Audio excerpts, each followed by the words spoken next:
Hello, my name is Kimberly, and I will be speaking on behalf of the affirmative team that the use of hydraulic fracturing should be banned in U.S. territory. While industry officials say that hydraulic fracturing is environmentally friendly and economically rewarding, critics argue that fracking only offers temporary fix to the energy crisis while posing major health and environmental problems. This is why many U.S. states, my partner and I, advocate that the use of hydraulic fracturing be banned in U.S. territory. So for my significance claim on the subject, I invite that fracking amounts to more harm than praise. Fracking has been proven to be detrimental to human health and the environment. In an EcoWatch.com report released in 2016, in one case an accidental release of fracking fluids into a pasture adjacent to drilling operations resulted in 17 cows dead within an hour. It also led to pregnant cows producing stillborn calves, goats exhibiting reproductive problems, and other farm animals displaying similar problems. Sounds like fun to you guys, doesn't it? So for a value that is underemphasized is that hydraulic fracturing production for cleaner fossil fuel is actually just as bad as using oil and coal. For instance, in this fracking controversy article by Daniel McGlynn, released in 2011, studies focus mainly on the amount of carbon dioxide that natural gas has, which yes, it's better than the oil and all this other stuff, but scientists really have been taking a closer look at the effects of methane, which leaks from fractured wells and is otherwise released during natural gas drilling, transportation, and power plant combustion, in which methane has 105 times more global warming impact per pound than carbon dioxide. Again, this sounds like a bunch of fun, guys, right? Because, yeah, fracking is way better. No. It is, fracking amounts to more harm than praise, right? So for the new policy, fracking really just deters America from focusing on renewable energy.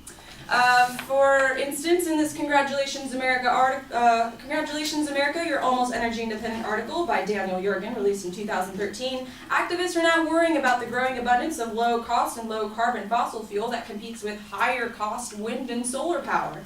When really, according to We Have the Power, Environmental America Research and Policy Center, from their research article released in 2016, between 2009 and 2014, the cost of solar electricity in the United States fell by 78%, and the cost of wind energy fell by 58%. And since 2000, the cost of LED lighting has fallen by 90%. So as we can see, with time, renewable energy technology would do the same. It is just distracting. That's all fracking does. And it amounts to more harm than praise.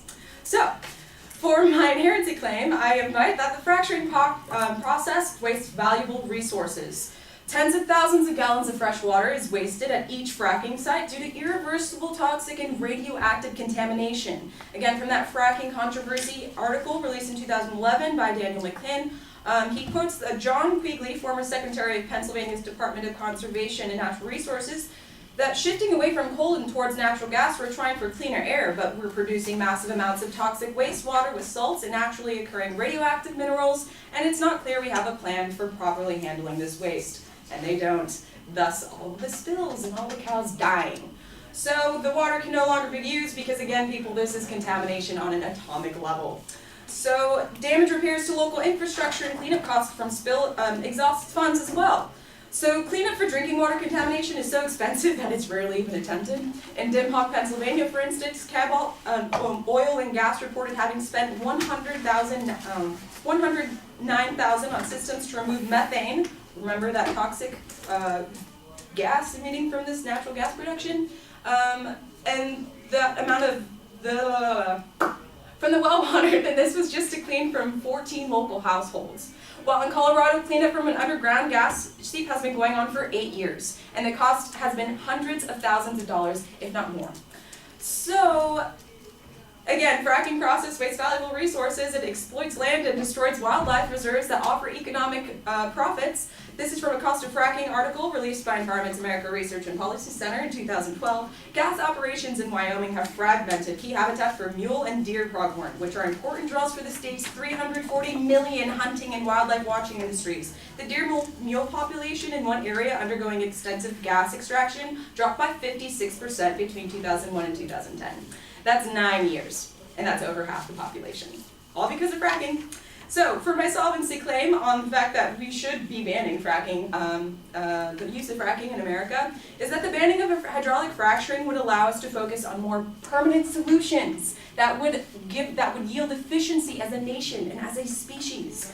My support for this is that, again, natural gas is still a fossil fuel. It's a limited resource, while wind, sun, and hydroelectricity, for instance, offers renewable energy. It would be naturally reoccurring. It would be a good chunk at the beginning, but then it's there, and then we're fine.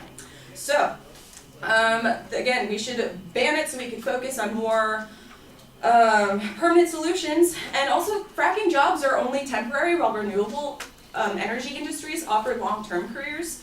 A report released in January of 2015 by Friends of the Earth International states that the Codrilla, which is an oil and gas production company, claimed that the shale gas production would create 1,700 jobs in Lancashire. But this figure, after only 1 year, falls to under 200. And after 3 years, only to 200. But local communities yet would face the local environment and health effects of fracking for years. So is it really worth it? No, I don't think so.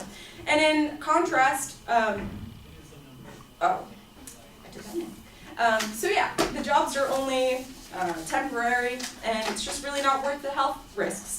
So again, focusing on renewable energy would finally allow us to become energy independent from other nations. From the article We Have the Power by Environment America, released in 2016, there is no surmountable technological or economic barriers to be 100% renewable energy. At least 7 detailed sources of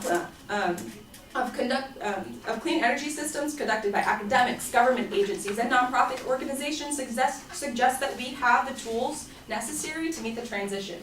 Especially with all this abundance of natural gas, we could put it in reserves, focus, and put all of our new resources and energy and time towards renewable energy, and actually fix the problem instead of just putting a Band-Aid on it that's eventually going to stop sticking, you know. So, yeah, thank you very much. My plan of action is, again, to ban the further production of hydraulic fracturing and organize natural gas reserve. B, organize research, environmental cleanup, and waste control committees to manage the repercussions of hydraulic fracturing. C, focus our priceless time and resources towards permanent renewable energy resources, production, and infrastructure. And finally, educate and enlighten the population about being mindful of the interconnectedness of the planet and its inhabitants. Thank you.